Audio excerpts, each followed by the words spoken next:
সংবাদ ও বিনোদনের পাশাপাশি জনপ্রিয় স্যাটেলাইট টেলিভিশন চ্যানেল এনটিভি বরাবরের মতো এবারও শীতার্ত মানুষের পাশে দাঁড়িয়েছে।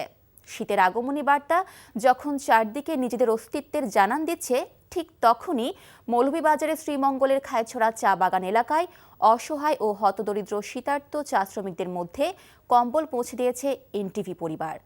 মৌলভীবাজার থেকে এস.এম. উমেদ আলীর পাঠানো রিপোর্ট। ঘন কুয়াশায় যখন মৌলভীবাজার জেলার সর্বত্র শীত অনুভূত হচ্ছে, ঠিক তখনই স্যাটেলাইট টেলিভিশন চ্যানেল এনটিভি শীতার্ত মানুষের পাশে দাঁড়িয়েছে।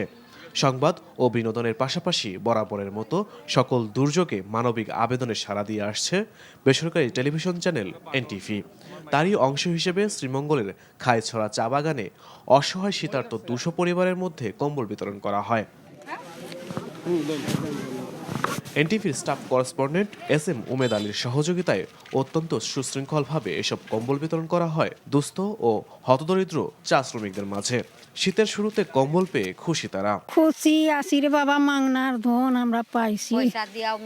পয়সা দিয়া কই পাইতাম, পয়সা কাজ কাম নাই। আমরা খুব তোমরা দোয়া করছি এইটার লাগি, জানলা কম্বল দেওয়াতে খুব খুশি আমরা।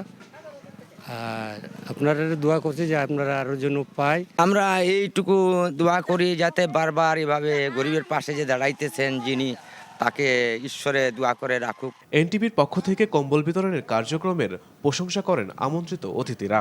বলেন, সরকারের পাশাপাশি বেসরকারিভাবে বিভিন্ন সংস্থা বা প্রতিষ্ঠান অসহায় মানুষের পাশে দাঁড়ালে দেশে কল্যাণ বয়ে আনবে। এই শীতের মধ্যে এই অসহায় মানুষের পাশে যে এনটিভি আসছেন, সেই জন্য ওনারা এনটিভিকে অনেক অনেক ধন্যবাদ দিয়েছেন, আশীর্বাদ দিয়েছেন। যে কোনো দুর্যোগে তারা সাহায্যের হাত নিয়ে এগিয়ে আসেন, এটা একটা মহতী উদ্যোগ। কাজেই এই উদ্যোগকে আমি স্বাগত জানাই। এরকম প্রাইভেট সেক্টর থেকে বিভিন্ন সহায়তাগুলো সে যদি যোগ হয়, তাহলে আমার মনে হয় তাদের জীবনমান উন্নয়নের ক্ষেত্রে এগুলো গুরুত্বপূর্ণ ভূমিকা রাখবে। এ সময় জেলার সিনিয়র সাংবাদিক নজরুল ইসলাম মুহিব সহ বাগান পঞ্চায়েত কমিটির নেতৃবৃন্দরা উপস্থিত ছিলেন। NTV news desk.